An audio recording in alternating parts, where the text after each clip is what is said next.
Amados hermanos y hermanas, un feliz sábado. Un feliz sábado a todos ustedes. No todos los sábados lo podemos pasar de esta forma.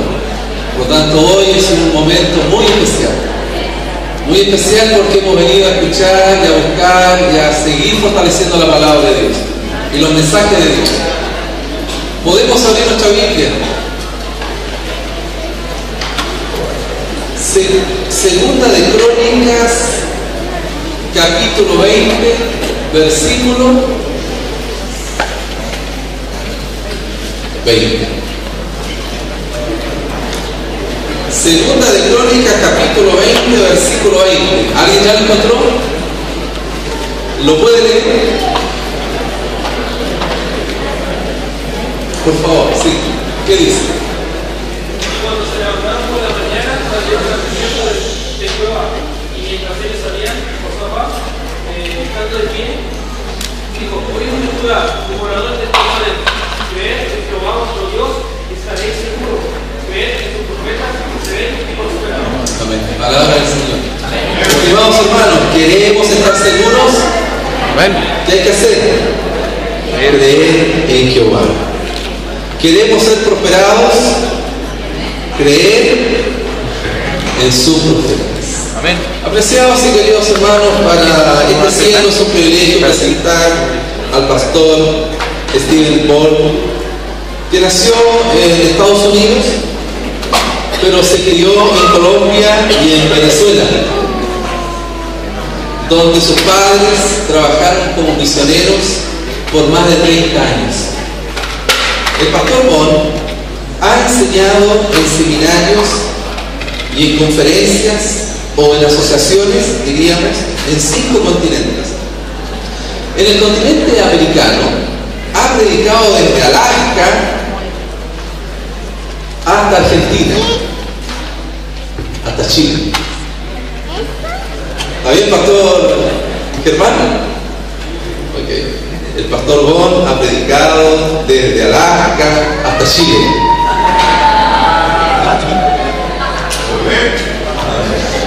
Y desde Hawái hasta Nueva York. Durante más de 30 décadas, más de 3 décadas, ha servido como pastor, ha servido como profesor de teología y consejero y evangelista. El pastor Bon es autor del libro evangelístico Esperanza para el planeta Tierra y recientemente grabó para transmisión en la televisión la serie de 38 temas Descubriendo los misterios del Génesis. En el año 2003 presentó la serie de temas Felicidad sin Límites, programa que se transmitió en vivo al mundo hispano desde la ciudad de Chicago por la cadena de televisión 3ABN. Además de ser pastor de la Iglesia Central de Fresno, en California, el pastor Bon es director y orador de Secretos Revelados. El pastor Bon ama a Dios con todo su corazón y se ha comprometido a predicar el mensaje de la Biblia con energía, con claridad, con sencillez y profundidad, y con el deseo, por supuesto, de que nuestro Señor Jesucristo venga por segunda vez. Su esposa, nuestra hermana Aurora, es oriunda de Colombia, y como matrimonio tienen el privilegio y hermoso privilegio de tener 2 hijos: Steven, que lleva el nombre de su padre, que es el director técnico de Secretos Revelados, y su hija Jennifer, quien es licenciada en Comunicación Internacional. Oremos a Dios, hemos estado orando a Dios, y a continuación dejaremos el tiempo al pastor Bon con el tema Las profecías de tiempo y el don de profecía. Que el Espíritu Santo lo invite, pastor, a abrir la palabra del Señor en este momento.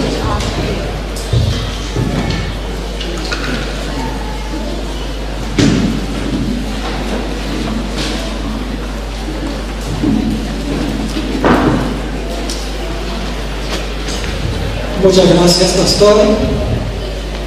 Es un grato privilegio estar con ustedes aquí en Chile por tercera vez. Estuve una vez en la Universidad Adventista en Chillán, hace muchos años, creo que fue por allá por el año 2000. Tomé el viaje en tren desde Santiago hasta Chillán, un viaje muy hermoso. La segunda vez que estuve aquí fue en el año 2009, en un congreso de jóvenes en Viña del Mar, y aquí estamos por tercera vez.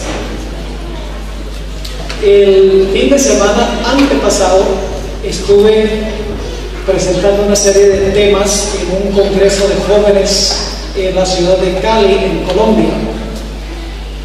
El fin de semana pasado estuve en una convención de oración en Tokio, Japón. Y este fin de semana estamos aquí en Chile. Estamos dando la vuelta al mundo. Amén. El mensaje del Señor necesita ser proclamado con poder. Quiero agradecerle al presidente de esta misión, a la administración, a todos los que están involucrados en la planificación de esta actividad, Pastor Martínez, por la gentil invitación de estar con ustedes durante este fin de semana. En realidad para mí es un gozo estar aquí y yo sé que vamos a disfrutar mucho juntos al estudiar la palabra del Señor. Quiero tener una oración y luego les voy a relatar una experiencia que tuve recientemente y entonces vamos a entrar a estudiar nuestro tema de esta noche. Inclinemos nuestros rostros con reverencia en una oración. Nuestro Padre y nuestro Dios, tu pueblo se haya reunido en este hermoso lugar con varios motivos. El primero de los cuales es tener una comunión más estrecha contigo. Amén. Pero también queremos disfrutar, Señor, del estudio de tu santa palabra. Amén. Queremos disfrutar de la amistad cristiana. Amén. Queremos cantar alabanzas a tu nombre. Amén. Queremos también hablarte en oración, como lo estamos haciendo ahora. Padre, pedimos tu presencia esta noche por medio del ministerio de tus ángeles. Acompáñanos. Abre nuestras mentes y nuestros corazones para recibir lo que tienes para nosotros.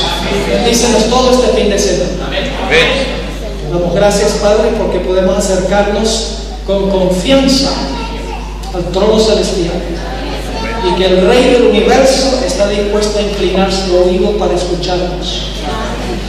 Y sabemos que has escuchado esta oración, esta petición, porque te lo pedimos en el precioso nombre de tu Hijo, Cristo Jesús. Amén. Amén.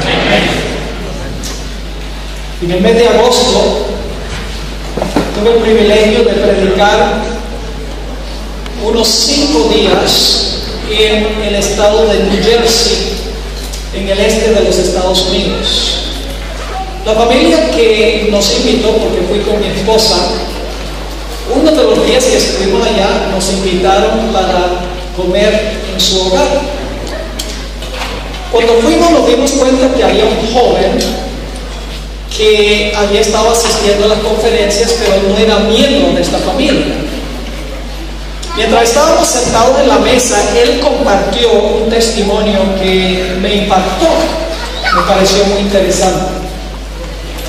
Resulta que este joven, un sábado por la mañana, estaba parado delante de un almacén en una calle muy ocupada, allí en el noreste de New Jersey, cuando vio a una señora que venía caminando por la calle con un libro debajo del brazo, una Biblia, bien vestida, temprano el sábado por la mañana.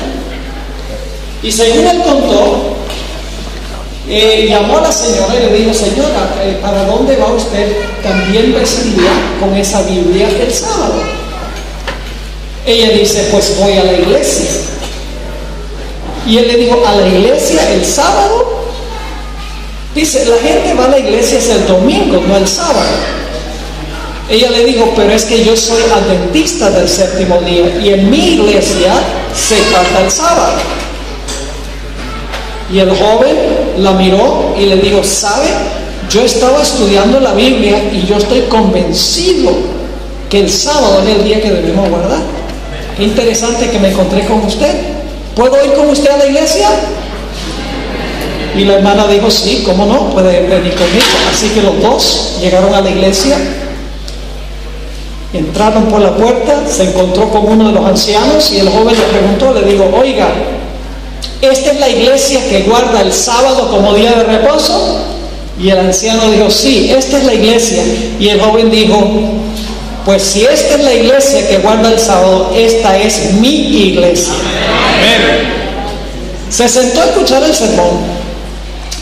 En el sermón, el pastor leyó una cita de la mensajera del Señor. Así usó la terminología. Como dice la mensajera del Señor. Una referencia al espíritu de profecía. Y según cuenta el joven, él se preguntaba, ¿quién es esta tal mensajera del Señor? Así que después del culto le preguntó a un hermano, le dijo, ¿quién es esta mensajera del Señor de donde leyó el pastor? Y el hermano le dijo, pues en la iglesia adventista tenemos un profeta, se llama Elena de White. Y el joven dijo, ¿un profeta? Sí, un profeta. El joven no dijo más, según él cuenta, se fue a su casa inmediatamente para investigar en el internet. Error garrafal, porque casi todo lo que hay en el internet en cuanto a Elena G. de White es negativo. Tratan de mostrar todas las veces que se contradijo, que estaba equivocada. Dicho sea de paso, todas esas objeciones han sido contestadas por el Centro de Investigación White. Así que en realidad ninguna de las cosas que están diciendo no tiene contestación. Todo tiene su contestación. Pero el joven fue al internet y cuando puso el nombre Elena G. de White aparecieron montones de sitios. Y empezó a investigar, casi todos negativos. Que era una plaguista la hermana White, que se equivocó en esto, que se equivocó en lo otro, que en realidad sus visiones eran el resultado de esquizofrenia o eran ataques epilépticos. ¿Qué no decían de la hermana White? Y el joven, según cuenta, dijo que pensó, yo quiero ir a una iglesia que tiene un profeta como este. Y se preguntaba si en realidad debía seguir asistiendo a la iglesia por lo negativo que había leído en cuanto a Elena White en el internet. Pero luego el joven me dijo, me puse a pensar, no hay un solo profeta en la Biblia que la gente haya querido. Todos los profetas fueron odiados por la gente a quienes fueron enviados. Así que si a esta señora la odian tanto, de pronto está en la categoría de un verdadero profeta. Así que el próximo sábado fue a la iglesia y expresó sus inquietudes, y uno de los miembros le dio un conflicto de los siglos.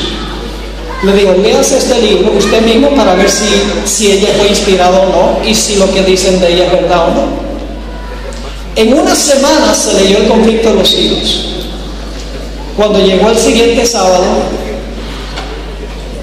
dio un testimonio en la iglesia y dijo, he leído en una semana este libro, El conflicto de los siglos, y no me cabe duda alguna de que la persona que escribió este libro fue inspirada por el Espíritu Santo. Amén.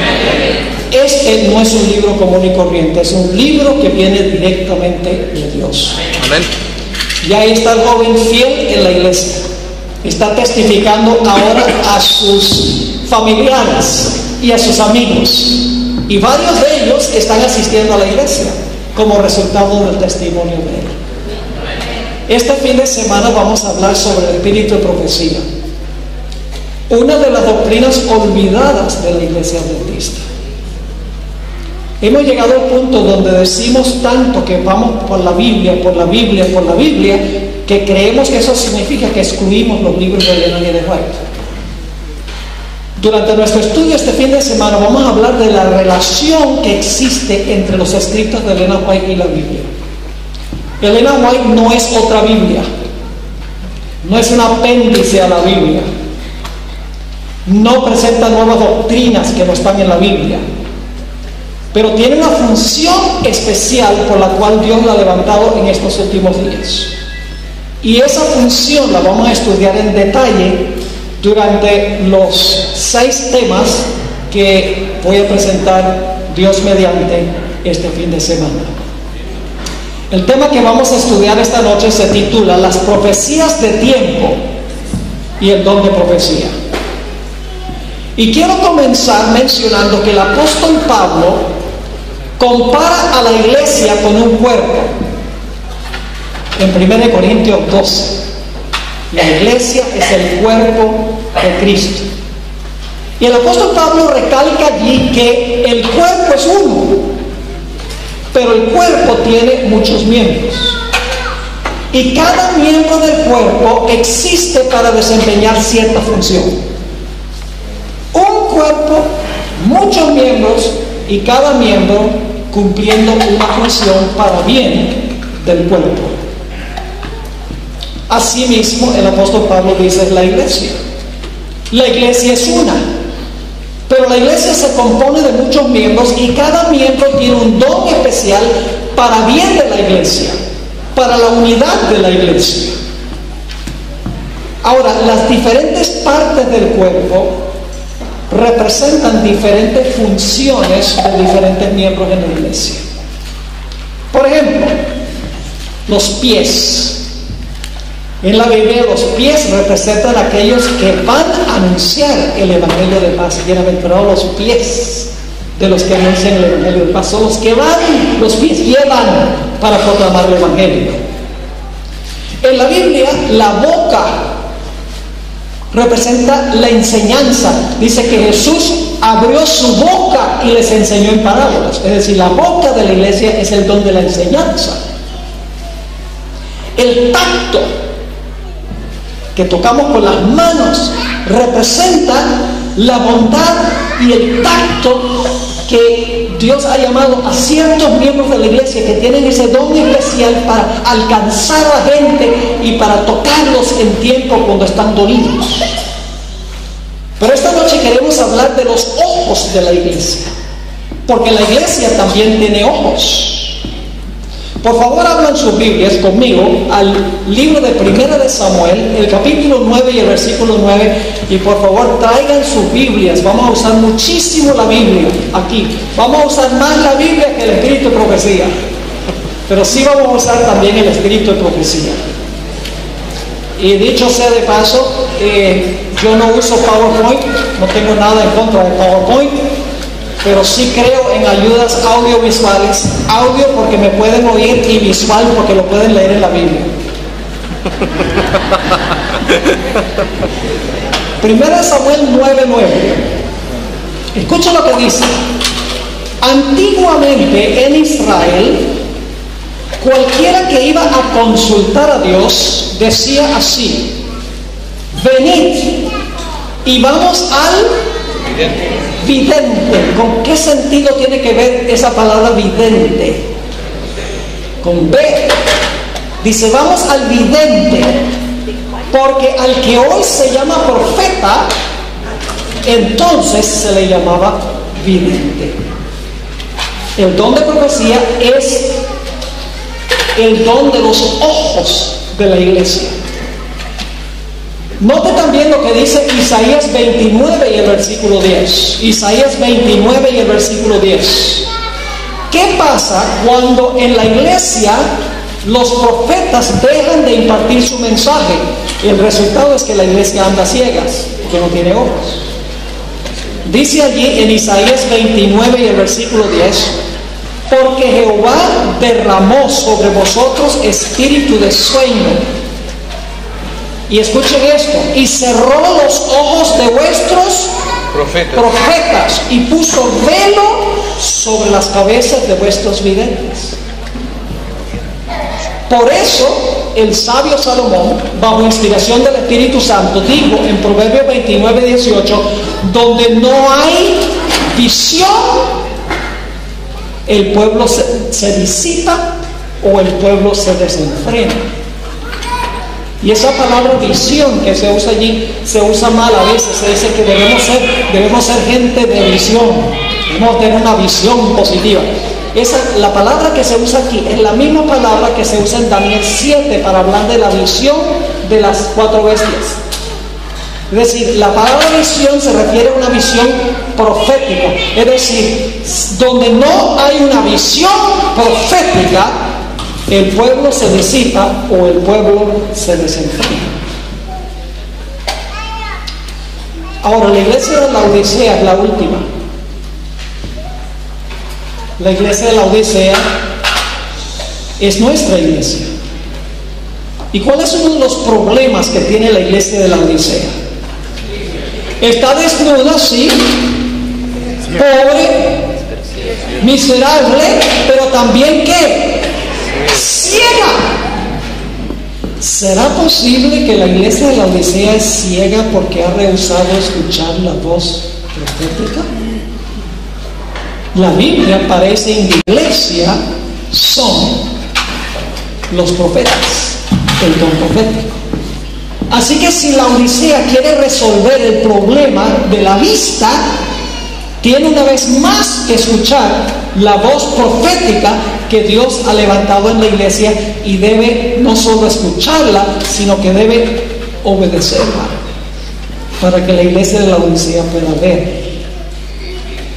Ahora, en nuestro tema de esta noche vamos a tomar 5 profecías de tiempo que se encuentran en el Antiguo Testamento. Cuando digo profecía de tiempo, estoy hablando de profecías que dan un tiempo específico desde el comienzo hasta el fin de esa profecía. Ahora, de estas 5 profecías de tiempo, 3 se cumplen en el Antiguo Testamento. 2 de ellas se cumplen en el Nuevo Testamento, aunque las profecías están en el Antiguo. Es decir, las 5 profecías que vamos a estudiar están todas en el Antiguo Testamento. 3 de ellas se cumplieron durante el periodo del Antiguo Testamento, pero 2 de ellas se cumplieron en el Nuevo Testamento, aunque las profecías están en el Antiguo. Ahora, para entender este tema necesitamos entender el modus operandi de Dios cuando la Biblia tiene profecías de tiempo, particularmente en el Antiguo Testamento. Les voy a mencionar cuál es el modus operandi, el modo de operación de Dios cuando hay profecías de tiempo en el Antiguo Testamento. En primer lugar, Dios llama a un profeta y le imparte a ese profeta un mensaje. El mensaje que Dios le imparte a ese profeta es un mensaje de juicio. Siempre es un mensaje de juicio. Y conectado con el mensaje hay una profecía de tiempo. Lo interesante es que cuando Dios llama a ese profeta a presentar ese mensaje de juicio, que tiene una profecía de tiempo vinculada con ella, ese mensaje no es verdad presente para el tiempo de ese profeta. Es decir, el mensaje, aunque se le da a ese profeta, no es para la época de ese profeta. Ahora, al final del tiempo, del periodo de tiempo en esta profecía, Dios levanta otro profeta. Y a ese profeta Dios le da el mismo mensaje que le dio el primer profeta. Un mensaje de juicio. Y ese profeta que Dios levanta al final del periodo de tiempo, ahora dice, el periodo de tiempo del cual habló el primer profeta ahora se está cumpliendo. Y ahora es verdad presente para esta época. Y siempre cuando Dios levanta al último profeta, y el profeta da un mensaje de juicio y dice el tiempo del cual habló el primer profeta se ha cumplido, siempre ese profeta Dios lo usa para sustraer a un remanente. Ahora, quiero mencionarles que este método que usa Dios no tiene que ver con eventos inverosímiles de la historia de la salvación. Este método lo usa Dios para los grandes eventos de la historia de la salvación. En primer lugar, se usa para hablar del primer profeta que Dios levantó en la historia. Vamos a encontrar que ese primer profeta fue Enoc. Este método lo usa Dios para referirse al diluvio universal, evento crucialmente importante en la historia de la salvación. Lo usa Dios para hablar del éxodo de Israel de Egipto, otro evento supremamente importante en la historia de la salvación. Lo usa Dios también para hablar del cautiverio de Israel en Babilonia y su liberación del cautiverio. Este método lo usa Dios también para referirse al bautismo del Mesías, a su muerte y al cierre de la gracia para la nación judía como teocracia. Y el método lo usa Dios también para describir el inicio del juicio final en el año 1844. Es decir, este método que yo les he descrito no lo usa Dios sencillamente para cualquier evento insignificante de la historia de la salvación. Dios lo usa para marcar los grandes eventos en la historia de la salvación. El primer profeta, el diluvio, el éxodo, el cautiverio en Babilonia, el bautismo, la muerte de Jesús, el cierre de la gracia para la nación judía y el inicio del gran juicio en el santuario celestial. Así que vamos a analizar estas 5 profecías del Antiguo Testamento, profecías de tiempo, y vamos a ver qué relación sostienen con el espíritu de profecía. Hablemos del primer profeta que Dios ha levantado en la historia del mundo, según el testimonio bíblico. Vamos al libro de Judas, los versículos 14 y 15. Judas 14 y 15. Vamos a ver quién fue ese primer profeta que Dios levantó. Dice aquí, en Judas 14 y 15, ese es el pequeño libro inmediatamente antes del libro de Apocalipsis, es un poco difícil de conseguir, porque solamente tiene un capítulo. Pero dice así: de estos también profetizó Enoc. ¿Fue profeta Enoc? Sí. De estos también profetizó Enoc. Es decir, Enoc profetizó en cuanto a cierto grupo de personas. Séptimo, desde Adán, diciendo: he aquí, vino el Señor con sus santas decenas de millares. ¿Para hacer qué cosa? Oh, el primer profeta es Enoc, y Dios le dio un mensaje de juicio.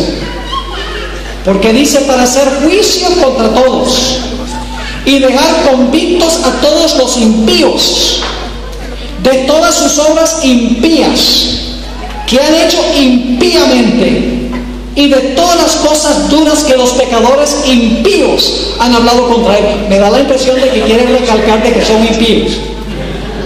Se usa la palabra 4 veces. Dios levantó a Enoc, el primer profeta, para profetizar en cuanto al hecho de que Dios iba a venir en juicio en contra de los impíos. ¿A qué evento se estaba refiriendo Enoc? La respuesta, hermanos y hermanas, es doble. Se estaba refiriendo en primer lugar al diluvio universal en los días de Noé. Y luego también estaba profetizando los eventos relacionados con la segunda venida de Cristo. Y usted dice: pastor, ¿cómo sabe que él estaba hablando de los impíos antes del diluvio y de los impíos inmediatamente antes de la segunda venida de Jesús? Sencillamente porque Jesús mismo conectó los dos eventos. Noten Mateo 24 y el versículo 37 al 39. Mateo 24, 37 al 39. Van a encontrar que Jesús conectó los dos eventos: lo que pasó antes del diluvio y lo que va a pasar antes de su segunda venida. Dice Mateo 24 y el versículo 37, Mateo 24, 37, más como en los días de Noé, ahí está el diluvio, más como en los días de Noé, así será, ¿qué cosa? La venida del Hijo del Hombre. Como fue allá, será acá. Sigue diciendo, porque como en los días antes del diluvio estaban comiendo y bebiendo, casándose y dando en casamiento, hasta el día en que Noé entró en el arca y no entendieron hasta que vino el diluvio y se los llevó a todos. Así será también la venida del Hijo del Hombre. Es decir, cuando Dios le dijo a Enoc que él iba a venir en juicio en contra de los impíos, se estaba refiriendo a dos eventos: el diluvio universal y, por ende, la segunda venida del Señor Jesucristo. Ahora yo pregunto, ¿el mundo antes del diluvio era un mundo bien impío? ¿Cómo va a ser antes de la segunda venida? Vamos a leerlo, Génesis 6 y el versículo 5, y luego vamos a leer los versículos 11 al 13. Génesis el capítulo 6 y el versículo 5, y luego los versículos 11 hasta el versículo 13. Escuchen la condición del mundo antes del diluvio, como será también antes de la segunda venida. Dice allí: y vio Jehová que la maldad de los hombres era mucha en la tierra, y que todo designio de los pensamientos del corazón de ellos era de continuo solamente el mal. Fíjense cómo se recalca la maldad del mundo. Dice, todo designio de los pensamientos era de continuo solamente el mal. Y como resultado, la tierra se llenó de maldad y de violencia. Noten el versículo 11. Y se corrompió la tierra delante de Dios, y estaba la tierra llena de violencia. Y miró Dios la tierra, y aquí que estaba corrompida, porque toda carne había corrompido su camino sobre la tierra. Así que Dios levantó a Enoc como el primer profeta para anunciar que Dios iba a venir en juicio para destruir al mundo antediluviano por su impiedad o por su iniquidad. Yo pregunto, ¿este mensaje era verdad presente para el tiempo de Enoc? No. Escuchen bien. Dios llevó a Enoc al cielo 600 años antes que ocurriera esto. Iban a pasar 600 años antes de que se cumpliera el juicio del cual habló Dios. Es decir, aunque Dios le dio el mensaje a Enoc de juicio, en realidad ese mensaje de juicio no iba a ocurrir en los días cuando Dios llamó a Enoc. Era para 600 años después. Ahora usted dice, pastor, ok, Dios llamó a un profeta, Enoc, Dios le dio un mensaje. ¿Cómo no? El mensaje era un mensaje de juicio, claro que sí. No era verdad presente para los días de Enoc, pero ¿dónde está la profecía de tiempo? Bueno, para esto tenemos que excavar debajo de la superficie. No todas las cosas en la Biblia aparecen ahí en la superficie. Hay que cavar hondo y buscar. Ahora escuchen, hermanos y hermanas. Más de 75 veces en el libro de Génesis se recalca la importancia que tienen los nombres. Los nombres en Génesis no aparecen nada más como distintivos, sino que los nombres tienen un significado vital. Y el significado del nombre nos ayuda a entender lo que Dios está tratando de enseñarnos. Por ejemplo, el nombre de Jacob está en Génesis. ¿Qué significa Jacob? Suplantador. Desde el nacimiento de Jacob tenía agarrado el tobillo del hermano. Quería suplantarlo y nacer primero. Y luego lo suplantó, quitándole la primogenitura. Es decir, le cuadraba el nombre. Pero cuando luchó con el ángel, Dios le dijo, ya tú no te vas a llamar más, tu carácter cambió, ya no vas a ser suplantador, ahora vas a ser Israel, príncipe de Dios. El nombre Abraham tiene nombre significativo. que luego fue cambiado a Abraham, de Abraham. Sarai fue cambiado a Sara. El nombre donde Jacob luchó con el ángel, Peniel, el rostro de Dios, dice, porque yo he visto a Dios cara a cara y he sobrevivido para contarlo. Es decir, en Génesis los nombres son importantes como nombres, no son solamente distintivos para describir un lugar o describir a una persona. Los nombres tienen significado importante. Ahora, Enoc tenía un hijo y ese hijo se llamaba Matusalén. Y ustedes dicen, ¿qué importancia tiene Matusalén en conexión con el mensaje que tenía Enoc, el mensaje de juicio? Pues hermanos y hermanas, el nombre Matusalén es una palabra hebrea que se compone de dos palabras, es una palabra compuesta. Viene de la palabra mutz, que significa morir o muerte, y la palabra shalach, que significa enviar o ser enviado. Es decir, el nombre Matusalén significa cuando muera será enviado. ¿Quién le pondría a un hijo cuando muera será enviado? Hermanos y hermanas, el nombre de Matusalén estaba anunciando la fecha del diluvio, la fecha en que iba a venir el juicio que Dios le mencionó a Enoc. Y usted dice, ¿cómo sabe eso, pastor? Vamos a examinar. Vayan conmigo a Génesis 5 y el versículo 25.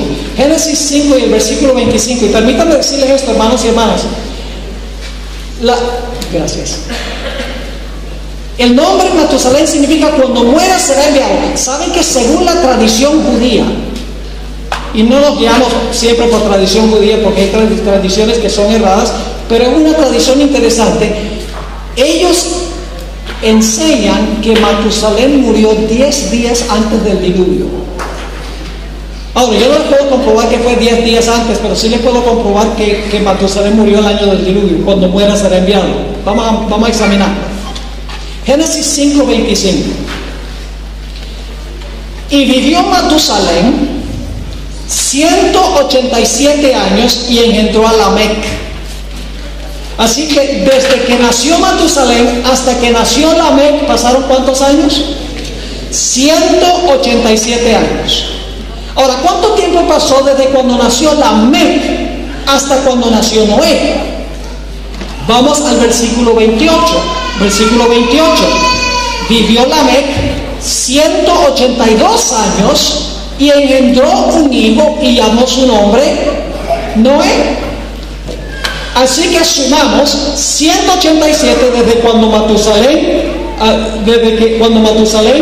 tenía 187 años cuando engendró a Lamec. Le sumamos 182 años desde que Lamec nació hasta que tuvo su hijo Noé.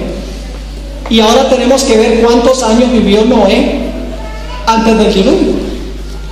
Vamos a Génesis 7 y el versículo 11. Dice, el año 600 de la vida de Noé, en el mes segundo, a los 17 días del mes, aquel día fueron rotas todas las fuentes del grande abismo y las cataratas de los cielos fueron abiertas. ¿En qué año de la vida de Noé? En el año 600. Ahora vamos a hacer la suma. 187, que es la cantidad de tiempo entre cuando Matusalén vivió y tuvo a Lamec. 182 entre cuando nació Lamec y cuando nació Noé.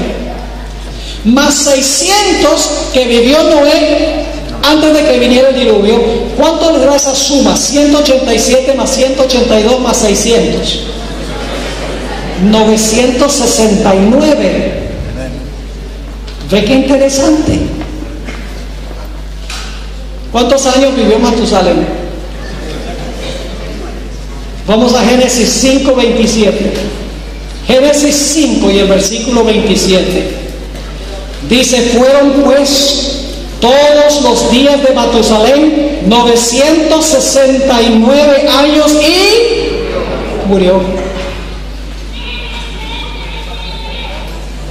Interesante, el nombre Matusalén, cuando muera será enviado, era un anuncio de cuándo iba a venir el juicio que Dios le mencionó a Enoc.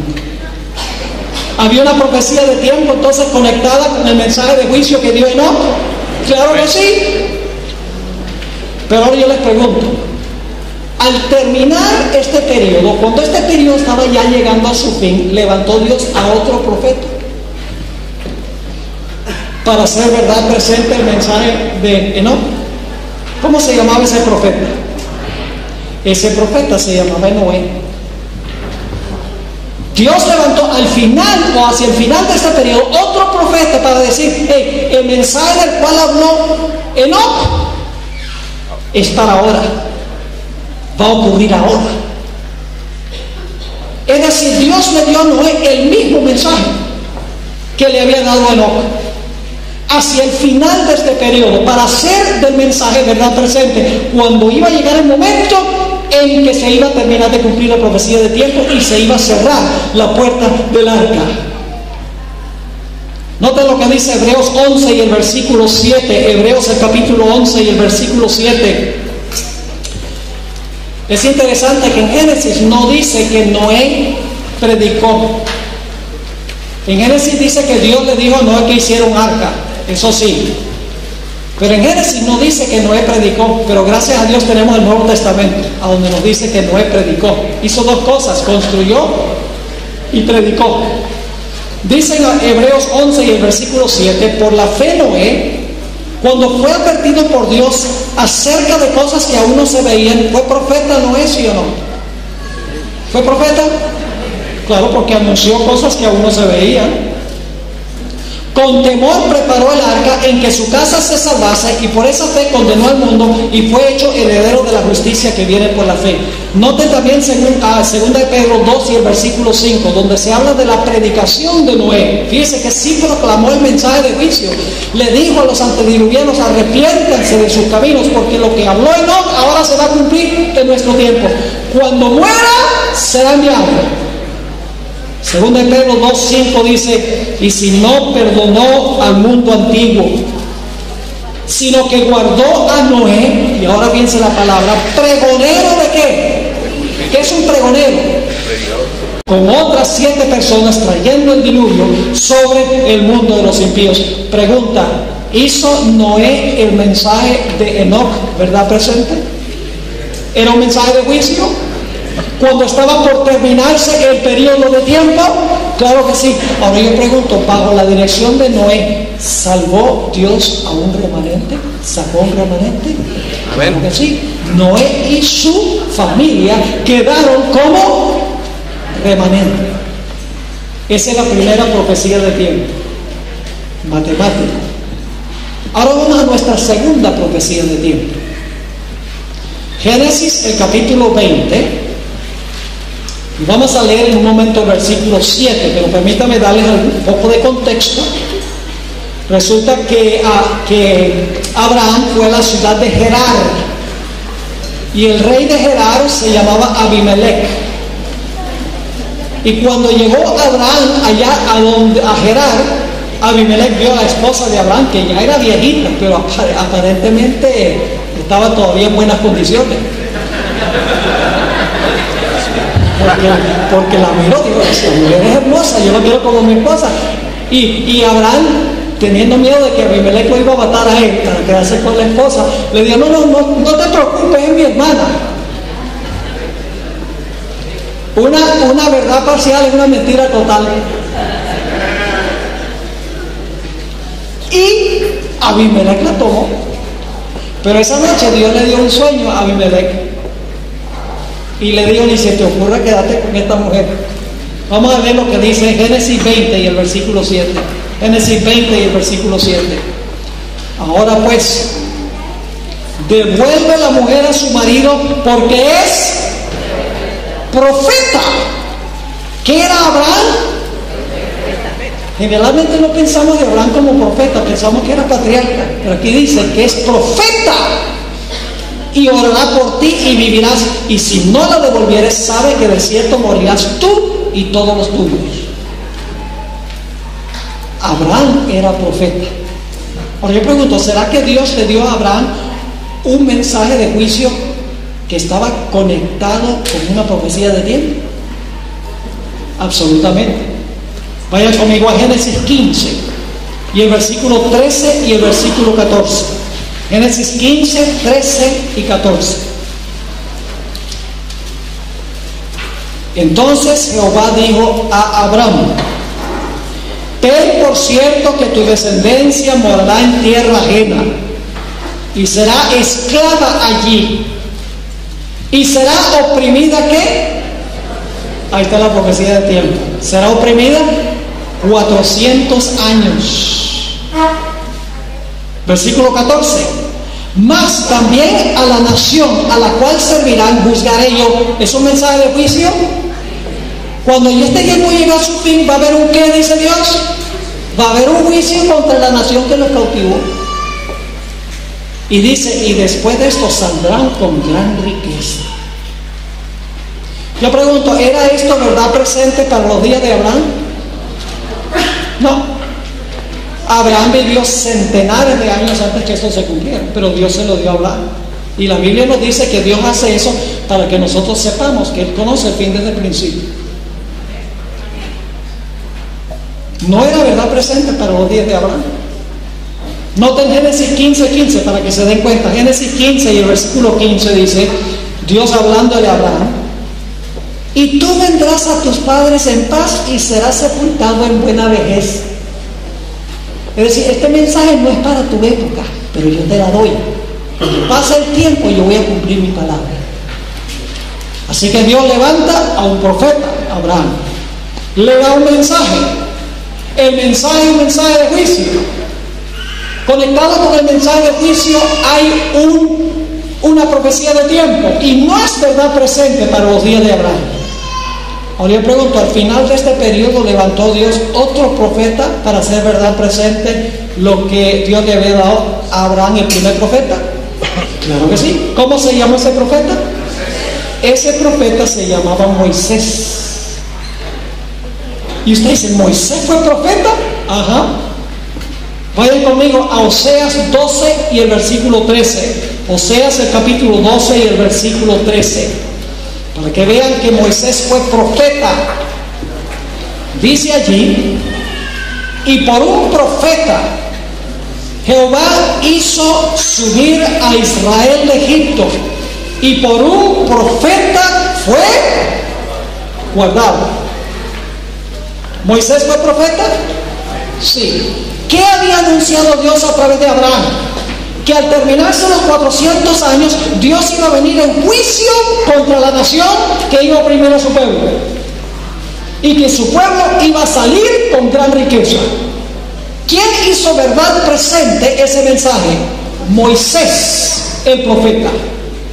Cuando el tiempo llegó a su fin, es más, nos dice en Éxodo 12, 40 y 41 que el mismo día en que se cumplió esa profecía de tiempo, Dios libró a su pueblo de Egipto. Moisés hizo verdad presente el mensaje. Yo pregunto, ¿sustrajo Moisés a un remanente? ¿A un pueblo remanente? Sí, el pueblo de Israel. Ahora vamos a nuestra tercera profecía de tiempo. Vayan conmigo a Jeremías 25, 11 y 12. Jeremías 25, 11 y 12. Yo creo que no necesito leerles un versículo que compruebe que Jeremías fue profeta, ¿verdad?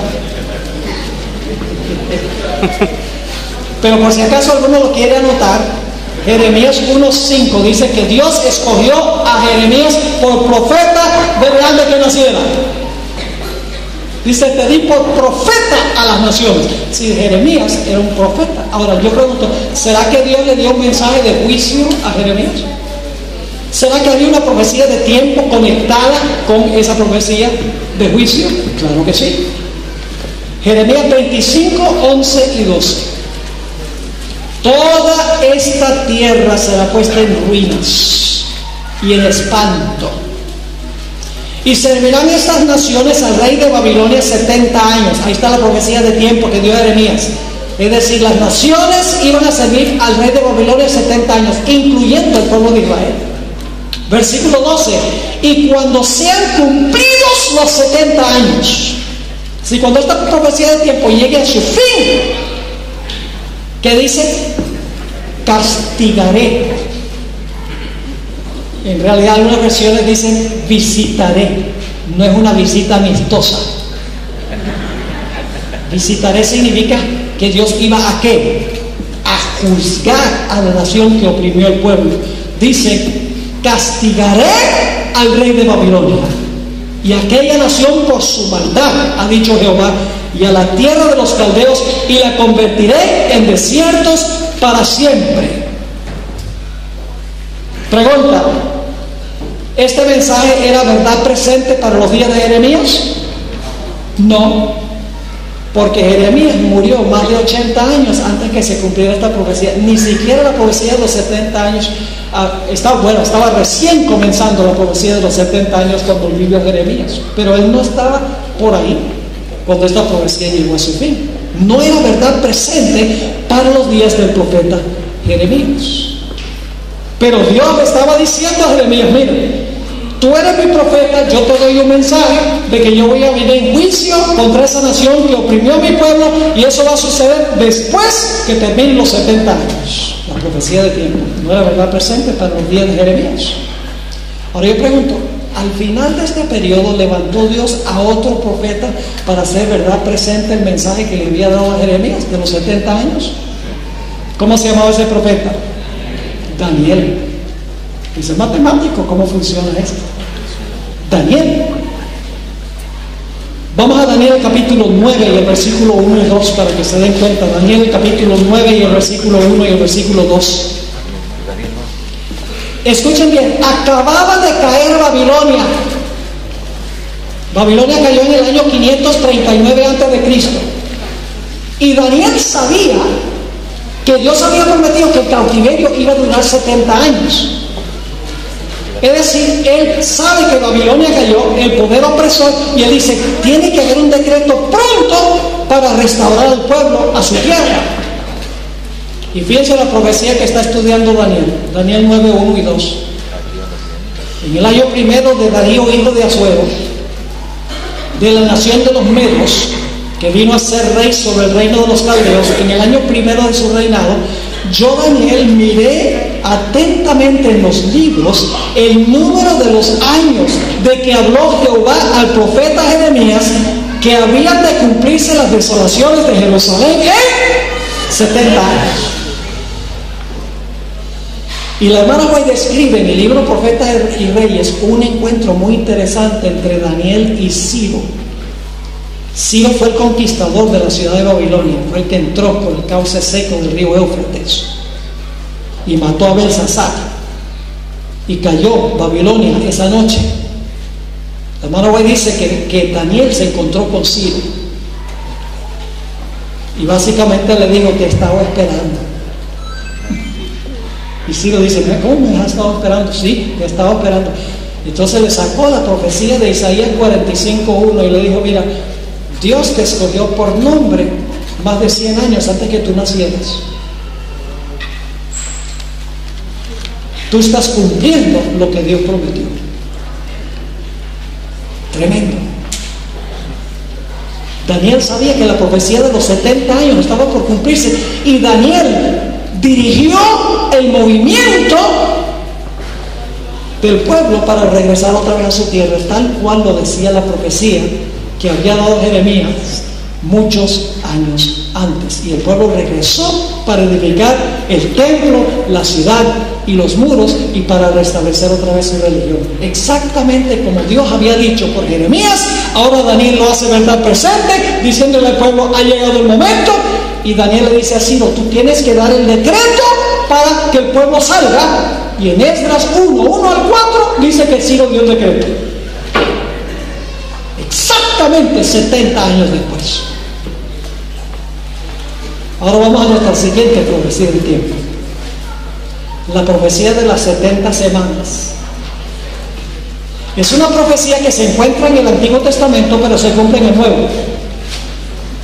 Por lo menos la última semana se cumple en el nuevo. Comienza a cumplirse en el antiguo, pero los eventos importantes ocurren es en la última semana de las 70 semanas. Son 490 años.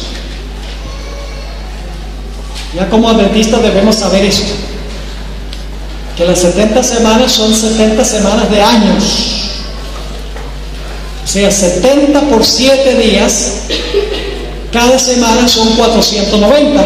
Y aplicando el principio día por año, son 490 años. Y sabemos que esta profecía comienza en el año 457 a.C. con el decreto de Artajerjes para restaurar y edificar la ciudad de Jerusalén. Así que sabemos que comienza en el 457. Ahora yo pregunto, ¿esta profecía en realidad era para los días de Daniel? No. Especialmente los eventos finales de esta profecía no eran para los días de Daniel, eran para la terminación de este periodo, la última semana. Vamos a Daniel 9, 24 y 25 para leer esta profecía de tiempo. Daniel 9, 24 y 25. Dice: 70 semanas están determinadas sobre tu pueblo y sobre tu santa ciudad, para terminar la prevaricación, poner fin al pecado, expiar la iniquidad, para traer la justicia perdurable, sellar la visión y la profecía, ungir al santo de los santos. Sabe pues y entiende que desde la salida de la orden para restaurar y edificar a Jerusalén hasta el Mesías príncipe habrá 7 semanas y 62 semanas. Es decir, hasta la venida del Mesías pasarán 69 semanas. Lo cual nos lleva desde el año 457 antes de Cristo hasta el año 27, eliminando porque no hay un año cero. Nos lleva hasta el año 27. Yo pregunto, ¿qué sucedió? ¿Qué iba a suceder cuando terminó la semana número 69? Dice que iba a venir el ungido. Recuerden ese detalle. Iba a venir, cuando terminara la semana 69, iba a venir el ungido. Y luego la profecía sigue diciendo que a la mitad de la última semana, ¿qué iba a suceder? A ese ungido se le iba a quitar la vida. Y luego iban a pasar 3 años y medio más, y la nación que le quitó la vida al Mesías iba a ser rechazada por Dios como su nación especial, como una teocracia. Es decir, en la última semana había 3 eventos monumentales. 1, el ungimiento del Mesías. 2, la muerte del Mesías a la mitad de la semana. Y 3, Dios iba a venir en juicio en contra del pueblo judío por haber crucificado al Mesías. 3 eventos importantísimos y vitales iban a suceder en esa última semana. ¿Era eso verdad presente para los tiempos de Daniel? ¿El Mesías iba a ser ungido en los días de él? No. ¿Iba a morir el Mesías en los días de él? No. ¿Se iba a cerrar la puerta de la gracia para el pueblo judío? No. Antes Dios dijo, hay 70 semanas que están determinadas para tu pueblo y para tu nación. Ahora yo pregunto, al final de este periodo levantó Dios otro profeta para hacer verdad presente, especialmente en lo de la última semana de esta profecía. ¿Cómo se llamaba ese profeta? Juan el Bautista. Yo pregunto, ¿cuándo fue ungido Jesús? ¿Qué evento marcó el ungimiento de Jesús? Su bautismo. Porque en su bautismo fue que cayó sobre él, ¿qué cosa? El Espíritu Santo en forma de paloma. Hay varios textos, se los voy a mencionar si los quieren anotar. Hay varios textos que indican que cuando Cristo recibió el Espíritu Santo fue el momento de su ungimiento. Tenemos, por ejemplo, Lucas 4:16. Inmediatamente después del bautismo de Jesús, Jesús dice que el Espíritu del Señor es sobre mí y me ha enviado, y entonces luego dice todo lo que va a ser como el Mesías. Hechos 2:38, Mateo 3:16. Hay varios textos que indican que Jesús fue ungido con el Espíritu Santo en el momento de su bautismo. Fíjense, lo que había profetizado Daniel en la profecía de las 70 semanas, ahora el primer evento se estaba cumpliendo, donde Juan mismo bautizó a Jesús y fue ungido en el tiempo de Juan. Ahora, ¿cómo introdujo Juan a Jesús? He aquí el Cordero de Dios que quita el pecado del mundo. Yo pregunto, ¿qué era lo que pasaba con corderos en el sistema del Antiguo Testamento? Sacrificados. ¿Murió Jesús como el cordero a la mitad de la última semana? Juan el Bautista lo está introduciendo como el cordero. Interesante. Es más, ¿saben algo muy interesante? Dice en Daniel 9 que haría cesar el sacrificio y la ofrenda a la mitad de la semana. Haría cesar el sacrificio y la ofrenda. Ahora fíjense qué interesante es esto. La hermana White describe en el Deseado de todas las gentes que el sacerdote estaba con el cuchillo listo para degollar la víctima, cuando de repente hubo ese terremoto y se rasgó el velo de arriba hacia abajo, y dice ella que se le cayó el cuchillo de la mano al sacerdote y se escapó el cordero. Había cesado el sacrificio y la ofrenda, literalmente. Y Dios quería indicar, no más sacrificios, porque el verdadero cordero se escapó. El cordero se escapó porque el verdadero cordero de Dios que quita el pecado del mundo acaba de morir. Amén. Es decir, Juan el Bautista hizo verdad presente el ungimiento del Mesías, según esa profecía del tiempo. Hizo verdad presente la muerte del cordero a la mitad de la semana. Y sabe que también hizo verdad presente el mensaje de la terminación de la gracia para el pueblo judío.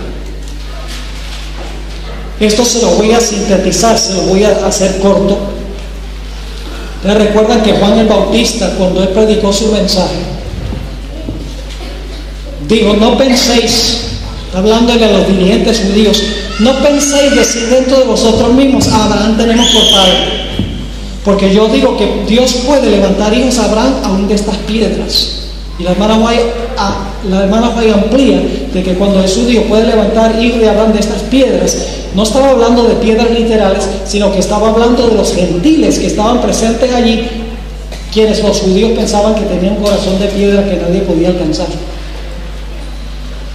Porque los judíos le decían a los gentiles, imagínense los nombres que le dan, le decían perros, cerdos y piedras. Jesús dice, Dios puede levantar hijos de Abraham de estas piedras, es decir, de estos gentiles. Y luego dice, y ya también el hacha, escuchen esta parte, el hacha está puesta a la raíz de los árboles. Por tanto, todo árbol que no da buen fruto es cortado y echado al fuego. ¿A qué se refería Juan el Bautista cuando dice todo árbol que no da fruto será cortado y echado en el fuego? Todo árbol que no da fruto. En Lucas 13, 1 al 9, nos encontramos con ese árbol. Ahora escuchen la cronología, es interesante. Juan el Bautista comenzó su ministerio 6 meses antes que Jesús, cronológicamente. Es decir, Juan el Bautista comenzó 6 meses y luego entonces Jesús fue bautizado y comenzó su ministerio. Según los que han estudiado la cronología del Evangelio de Lucas, han concluido que la parábola que relató Jesús en Lucas 13, 1 al 9, se está realizando 2 años y medio después de comenzar Jesús su ministerio. Es decir, ¿cuántos años han empezado desde que Juan anunció que todo árbol que no produzca fruto será cortado y echado en el fuego? 3 años. 6 meses del ministerio de Juan y 2 años y medio del ministerio de Jesús. Y por eso es interesante que la parábola, el dueño de la viña, de la viña, donde está sembrado el árbol, dice, yo vengo a fruto. Y lo voy a cortar, dice. El dueño de la viña, Dios de Padre, lo voy a cortar. ¿Para qué ocupar la tierra? Si es un árbol con hoja y no da fruto. Pero el que cuida la viña, que es Cristo, dice, no lo cortes ahora. Déjame que trabaje con él 1 año más. ¿Cuánto tiempo faltaba en el ministerio de Jesús? 1 año. Porque él ministró 3 años y medio. Déjame que trabaje por 1 año más. Voy a regar, voy a abonar, le voy a dedicar toda mi atención al árbol. Y entonces, si no produce fruto en este último año, entonces lo cortamos. Por no producir fruto. 3 días antes de la muerte de Jesús, Jesús ve una higuera en la distancia. representando al pueblo judío. Y le dice a sus discípulos: oye, tengo hambre. Mira, allá en ese árbol tiene que haber higos, porque tiene hojas. Porque en Israel primero salen los higos y después las hojas. Es decir, si la higuera tiene hojas, es porque debe tener fruto. Y la hermana Joya aclara que había muchos árboles, muchas higueras ahí en el huerto, pero solamente había un árbol que tenía hojas, estaba adelantado. Los otros árboles estaban pelados, que representaban los gentiles. No se esperaba que ellos tuvieran fruto, pero se esperaba que este árbol especial tuviera fruto. Y cuando Jesús llega, se encuentra con la higuera, que es el mismo árbol del cual habló Juan. 6 meses del ministerio de Juan, 2 años y medio del ministerio de Jesús, 3 años cuando Jesús cuenta la parábola, y luego 1 año más, al final se encuentra el árbol otra vez y no tiene ni un solo higo. ¿Y qué hace Jesús? Le dice a la higuera: nunca más produzcas tu fruto.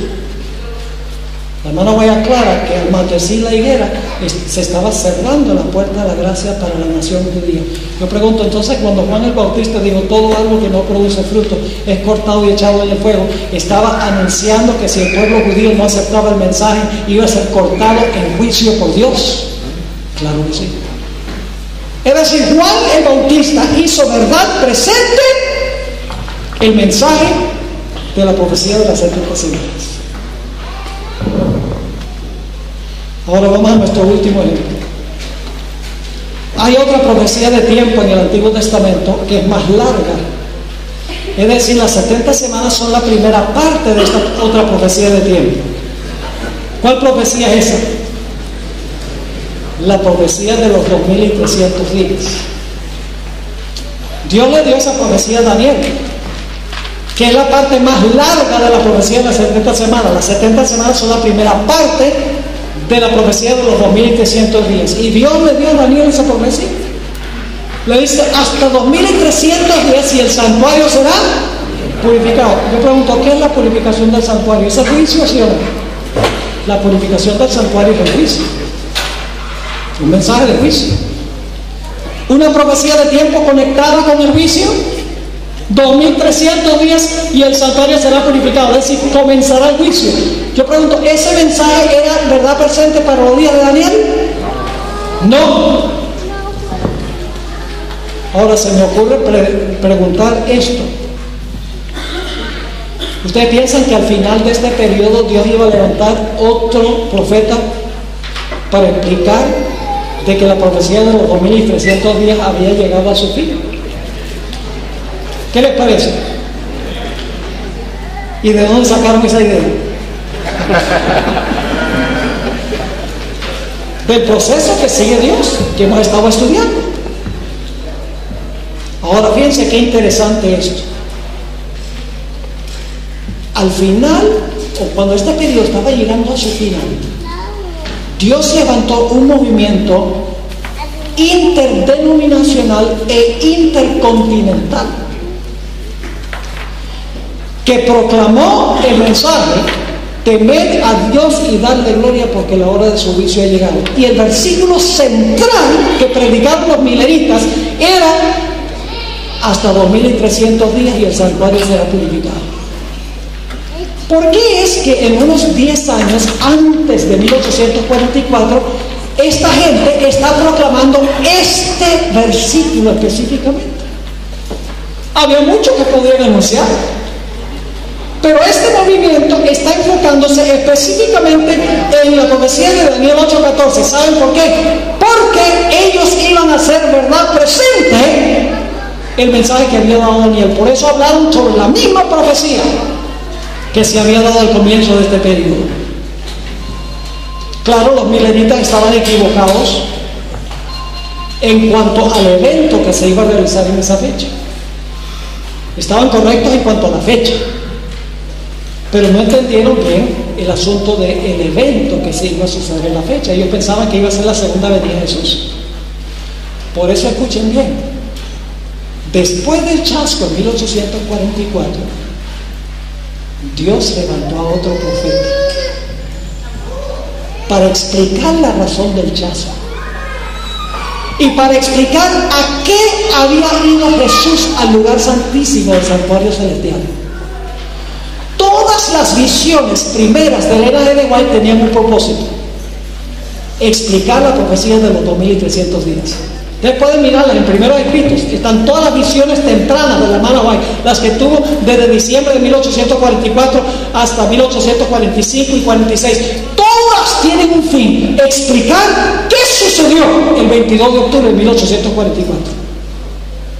Esa era la pasión inicial de Elena de White: explicar la razón del chasco y qué fue hacer Jesús en el lugar santísimo del santuario celestial. Es decir, Dios levantó un profeta para explicar correctamente la profecía de los 2300 días. Ahora yo pregunto, a través de Elena de White, ¿estableció Dios a un remanente? El pueblo remanente, mis hermanos y hermanas. Ahora, ¿saben lo que es interesante? Alrededor del año 1844, más o menos 20 años después y 20 años antes, se levantaron una multiplicidad de movimientos. Le menciono solo algunos. La ciencia cristiana, eso tal vez no lo conoce mucho por acá, pero en el este de los Estados Unidos era muy fuerte en ese tiempo. Tenían su profetisa, se llamaba Mary Baker Eddy. Todavía es una religión que existe en los Estados Unidos. Alrededor de ese mismo tiempo se levantó José Smith, quien es el profeta de los mormones. En ese tiempo se levantó la teosofía, que hoy le llamamos Nueva Era, con su profetisa Elena Blavatsky. En ese tiempo se levantó la religión de los Bahá'í, con su profeta Abul Baha. En ese tiempo se levantó el espiritismo moderno. Todos conocen la experiencia de las hermanas Fox. Y había un individuo que se llamaba Andrés Jackson Davis, que era el que realmente le dio ímpetu al espiritismo, que lo consideraban un profeta. Alrededor de este tiempo se levantó el pentecostalismo con su profetisa Margarita MacDonald. Alrededor de este tiempo se levantaron los testigos de Jehová con su profeta Charles Russell. Durante ese tiempo se levantó el evolucionismo con su profeta Charles Darwin. En este tiempo se levantó también el marxismo con sus profetas Carlos Marx y Friedrich Engels. Todo alrededor de 1844. ¿Por qué? ¿Por qué creen ustedes que se levantaron tantos movimientos en esa misma región? Porque Satanás sabía que la profecía estaba por cumplirse y quería confundir las mentes de las personas para que no supieran dónde estaba la verdad. Pero quiero decirles que podemos estar seguros que la verdad estuvo en el mensaje que Dios le dio a Elena G. de White, porque ninguno de nosotros habló sobre la profecía de los 2300 días, que era lo que se necesitaba hacer verdad presente en ese tiempo. Amén. Ninguno de nosotros se enfocó nada en la profecía de los 2300 días, pero los Milleritas y Elena White se enfocaron en esa profecía porque estaban haciendo verdad presente la profecía que había sido dada por Daniel tantos siglos antes. Hermanos y hermanas, Dios ha levantado a la iglesia adventista providencialmente, proféticamente. Esta no es cualquier iglesia.